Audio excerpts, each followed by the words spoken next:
Eyamba Roman amasung inaw prem kantabu akogi organization se ngasi se akoi mayam from se phammol raga ngasi executive members amasung ate pham paiba mayam se ngasi khandoi ni ado khandingai mamangda ngasi lengbi reiba oja guru sing dei su thamoi gi oiba paodam khara tan akoi su tajadingi ado ahan moina ai akogi zari bondigi lengbi rakwa yam siraba akogi Eyamba Kamdev ko osinjari Eyamba Kamdev na maru leiba paodam kya TV na ba haiduna inaw akoi dagi request to jari Eyamba da Thanksari na urusan anu da leksin biriba gasigi angam thosingi phum langda leksin biriba akoi matam sang tak pitik pira ba agi nung sijar ba Eyamba advocate armakanta mingwene banjrabada akoi oza sigi habadi bora kampaki sakai ba oza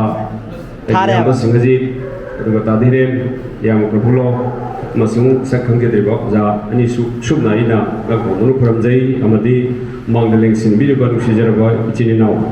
laipaki wakhan khanbada laipaki ni haiduna jongthu piri ba ai gi sijar ba mai roi ichini naw khuding makko ai gi thamoi nungel ba sijar ba du phongrok sari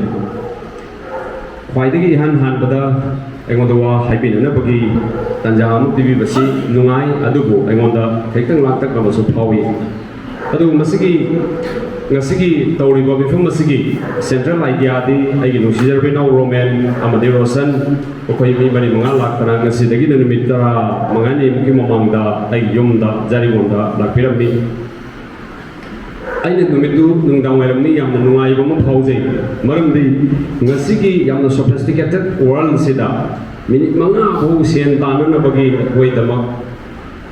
atu pathabagi damak kai thokning daram matam sida ngasi su inaw singsina matam sangna lepaki su chenbira ba aduga ngasi su lepaki wakhan dagi chobu wakhanu namu boduna amuk na honana dugumba platform ama sagat chanana bagi sagat bigani haiduna songthok birakose ai adugi damakta ai ngangphele thagat dingi makhoi tongan ba hairiba aina banjari wafum sigi wang da tongan bo wakhalon atai thab thorum mayam ama le mazai adu particular sigi view point sidadi makhoi bu thagat tabung amde tunga sigi makhoi wari saramba mitu da madugi central idea am phangjare maramdi inaw singsina akoi gi laiba mairoi singsina ngasigi yamna critical oiraba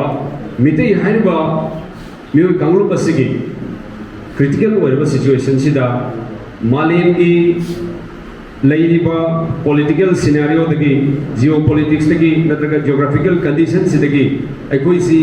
hingadra hingoidra haibadu makki khanbagi tangak yawra manai khali marabdi ngasi ngarang thoiba Bangladesh ki issue aikoi gi isada chinghendana miku pharadang ngahaki oina khanri yengba matamda aikoi si kanggun murki gadaba mali अखोई दमक कनाना चौदो पिरकनी सिगुमगी crisis सिदा अखोइना लेपकदब थौदांगसी करिनो हाबदोमदनी वाखन चिंगेलगा इनाउ सिंगसिना थोलाइसे आई अदुदगी अहेन बा थोइदोको यामना कुपना हल्लोग लैते अदुबु हाइबा view point सिदा मियंग थमगा नायबु करिगुम खरा हाइजो हायरगदी ख्वाइदगी हान बमकदा आइगी experiences मतुंगिना आइगी तेलबा आई चाहिया खै सुदौरे आइगी तेल पुनसिगी मिकु खरा सिदा थेंगनरकवा एक्सपीरियंसेस सिंगदु इनाउ सिंगदे शेयर तौनिंगी एखोइना लिंखटकदौरि बसी कनागुम्बमा नमथरमगा आइगी सक्तागनबा होनदबा मदुगी वाखलोंदो थादोकपिबा अनिसुबदा मालेमगी लैग्रिबा फावग्रबा इंटरनेशनली हाबदी मालेम सिदा फावग्रबा मियोय कांगुप सिंगसे इंडिविजुअल सिंगसे मखोई की politeness पुक्चेन सेंबा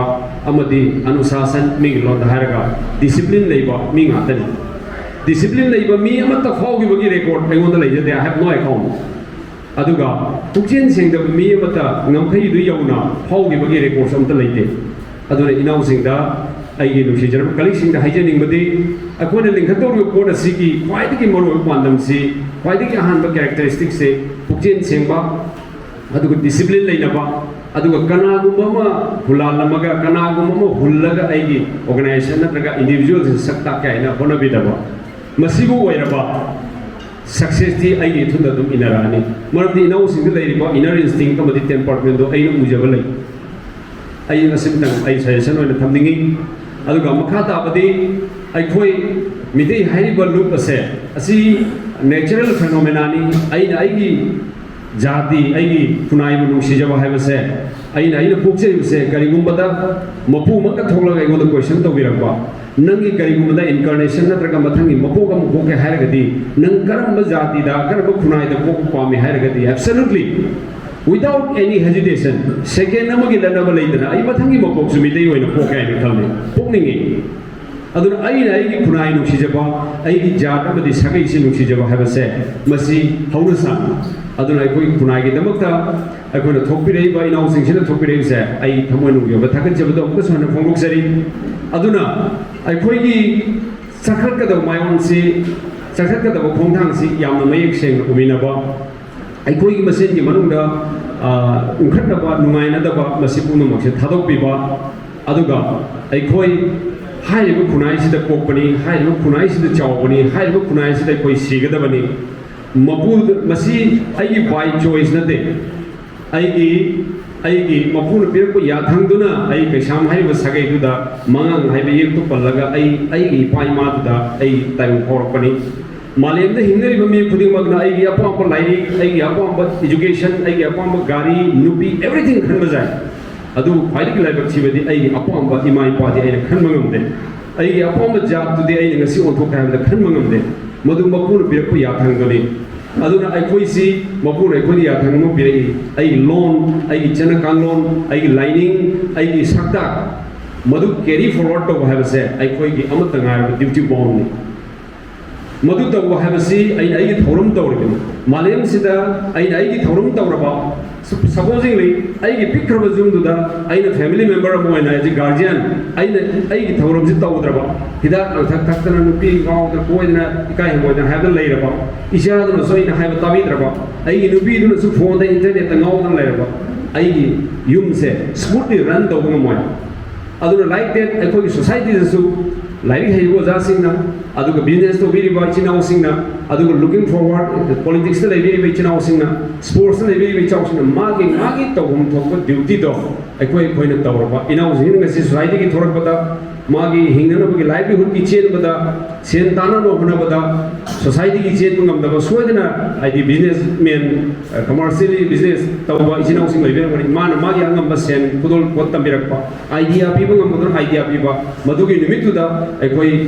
hingliba malem sida mitai hairo bikraba society sima sakta tuna matam khara sangna leiba ngamgani habasini ai thajaba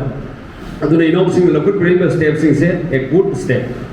best choice adubu amuga so ina losin jarakota ai khangzana ba ai takbi dikbi bangamba amadai gi colleague sing mayam am leiri mayam session du su ai tajage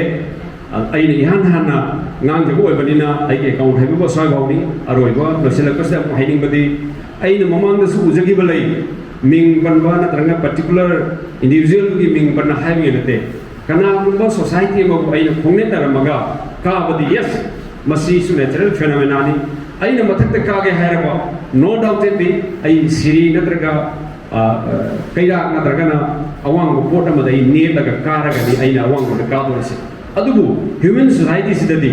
aina igi lengmanari ba mi ma kanglup ama natraga organization ama namtharaga aina maunde hen chaw organization ama oina utpa habse masidi yamna lan ba yamna aran khumpham ne hen khali ado ai abanana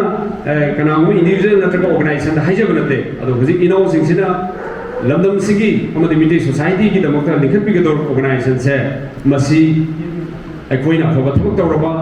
aikoina miyam thok tawraba masida aikoina advertisement thelo bagi thoda tangai phata lairoi ado success na itunda ado no soide inarakani ado inau singdagi ai ado gi mami ma yam chaw ui koi ngang ba akoina sei khar gi observation sida ko du lamdam sidi ado ki matik shoda gre barak tam bakta hoji akoi gi nisana drugs na akoi da hasalakwa sigi chai khara mamang da HIV AIDS na hasalakwa huji su lai akoi da HIV ꯁꯤ ꯈꯤꯇꯪꯗꯤ ꯅꯦꯝꯊꯈ꯭ꯔꯕ ꯄꯣꯠꯅꯤ but ꯃꯁꯤꯡ ꯂꯤꯛꯈ꯭ꯔꯕ ꯑꯩꯈꯣꯏꯗ ꯍꯥꯏꯔꯤꯕ ꯁꯤꯒꯨꯝꯕ ꯍꯥꯏꯗꯤ antibody ꯁꯣꯔꯤ ꯍꯥꯏꯗꯤ foreign body ꯑꯃꯅ ꯍꯥꯏꯗꯤ ꯑꯅꯥꯕꯗ ꯑꯣꯏꯔꯣ ꯑꯗꯒꯤꯗꯤ ꯑꯇꯣꯞꯄ ꯑꯩꯈꯣꯏꯒꯤ ꯅꯤꯁꯥ ꯁꯤꯖꯤꯟꯅꯕꯗ ꯑꯣꯏꯔꯣ ꯃꯁꯤ ꯌꯥꯝ ꯑꯆꯧꯕ ꯏꯁꯨ ꯅꯠꯇ꯭ꯔꯒ ꯀ꯭ꯔꯥꯏꯁꯤꯁ ꯑꯃꯅꯤ ꯃꯁꯤꯗꯒꯤ ꯑꯩꯈꯣꯏꯅ ꯂꯥꯞꯊꯣꯛꯍꯟꯒꯦ ꯍꯥꯏꯕꯗꯤ ꯑꯩꯈꯣꯏꯒꯤ ꯃꯥꯏꯌꯣꯟꯁꯦ ꯌꯥꯝꯅ ꯃꯌꯦꯛ ꯁꯦꯡꯅ ꯁꯣꯁꯥꯏꯇꯤꯁꯤꯕꯨ ꯂꯤꯗ ꯇꯧꯗꯨꯅ ꯄꯨꯒꯅꯤ ꯈꯖꯤꯛꯇꯪ ꯑꯣꯏꯔꯕꯁꯨ ꯅꯥꯊꯩꯅꯗꯅ ꯄꯨꯒꯅꯤ ꯍꯥꯏꯔꯤꯕ ꯊꯣꯛꯂꯛꯏꯕ ꯏꯆꯤꯜ ꯏꯅꯥꯎꯁꯤꯡꯁꯤꯅ ꯃꯗꯣꯝꯗ ꯃꯤꯠꯌꯦꯡꯁꯤ ꯌꯥꯝꯅ ꯆꯨꯝꯅ ꯆꯪꯐꯝ ꯊꯣꯛꯏ ꯑꯩꯈꯣꯏꯒꯤ ꯃꯇꯝꯗꯣ ꯂꯥꯛꯑꯦ ꯂꯝꯗꯝꯁꯤꯗ ꯂꯩꯔꯤꯕ ꯃꯤꯄꯨꯝ ꯈꯨꯗꯤꯡꯃꯛꯅ ꯈꯤꯇꯪ ꯂꯤꯗꯔꯁꯤꯞꯀꯤ ꯀ꯭ꯋꯥꯂꯤꯇꯤ ꯂꯩꯔꯕ ꯑꯩꯈꯣꯏꯅ ꯄꯣꯂꯤꯇꯤꯛꯁꯁꯤ ꯌꯥꯝꯅ ꯄꯥꯝꯃꯤ ꯑꯗꯨꯕꯨ ꯑꯩꯒꯤ ꯃꯤꯠꯌꯦꯡꯗꯗꯤ ꯑꯩꯒꯤ ꯚꯦꯔꯤ ꯏꯟꯗꯤꯕꯤꯖꯨꯋꯦꯜ ꯃꯤꯠꯌꯦꯡꯗꯗꯤ ꯄꯣꯂꯤꯇꯤꯛꯁ ꯍꯥꯏꯕꯁꯤ ꯑꯩꯈꯣꯏꯒꯤ ꯌꯥꯝꯅ ꯆꯨꯅ ꯆꯥꯟꯅꯔꯛꯇ꯭ꯔꯕ ꯃꯔꯝꯗꯤ ꯑꯩꯈꯣꯏꯒꯤ ꯃꯤꯁꯤꯡꯁꯤꯒ ꯑꯩꯈꯣꯏꯒꯤ ꯗꯤꯃꯣꯀ꯭ꯔꯦꯁꯤ ꯍꯥꯏꯕꯁꯤꯒ ꯌꯥꯝꯅ ꯆꯨꯅ ꯆꯥꯟꯅꯗꯕ ꯑꯃꯗ ꯃꯇꯝ ꯃꯥꯡꯕ ꯊꯕꯛ ꯑꯃꯗ ꯈꯣꯡ ꯊꯥꯡꯖꯤꯟꯕꯅꯤ ꯍꯥꯏꯅ ꯈꯜꯂꯤ ꯑꯗꯨꯕꯨ ꯄꯔꯇꯤꯀꯨꯂꯔ ꯑꯩꯈꯣꯏꯒꯤ ꯄꯣꯂꯤꯇꯤꯛꯁ ꯍꯥꯏꯕꯁꯤ ꯌꯥꯝꯅ ꯐꯖꯕ ꯃꯥꯂꯦꯝꯗ ꯂꯩꯔꯤꯈꯩ ꯂꯩꯔꯒꯗꯕ ꯄꯣꯠꯅꯤ ꯃꯗꯨꯗ ꯄꯥꯔꯇꯤ ꯇꯤꯟꯁꯤꯜꯂꯛꯄ ꯃꯇꯨꯡꯗꯇꯅꯤ ꯄꯣꯂꯤꯇꯤꯛꯁ ꯍꯥꯏꯕꯁꯤ ꯃꯣꯠꯈ꯭ꯔꯤꯕꯁꯦ ꯑꯗꯨꯕꯨ ꯍꯥꯏꯔꯤꯕ ꯑꯩꯈꯣꯏꯅ ꯌꯥꯝꯅ ꯄꯥꯝꯖꯔꯤꯕ ꯃꯥꯏꯀꯩꯁꯤ ꯈꯖꯤꯛꯇꯪ ꯍꯟꯗꯣꯔꯛꯑꯒ ꯑꯩꯈꯣꯏꯒ ꯌꯥꯝꯅ ꯆꯥꯟꯅ ꯆꯨꯅꯕ ꯍꯥꯏꯅꯕ ꯂꯩ ꯃꯥꯏꯛ ꯇꯥꯏꯁꯟꯒꯤ ꯃꯥꯒꯤ ꯂꯦꯐ ꯍꯦꯟꯒꯤ ꯑꯄꯔ ꯀꯥꯠꯁꯦ ꯑꯦꯇꯣꯝ ꯕꯣꯝꯅꯦꯅ ꯃꯗꯨꯗ ꯃꯥ ꯇꯥꯏꯇꯜ ꯂꯧꯔꯤ ꯉꯥꯛꯇꯅꯤ ꯑꯗꯨꯅ ꯑꯩꯈꯣꯏꯒꯤ ꯈ꯭ꯋꯥꯏꯗꯒꯤ ꯍꯦꯟꯅ ꯀꯜꯂꯕ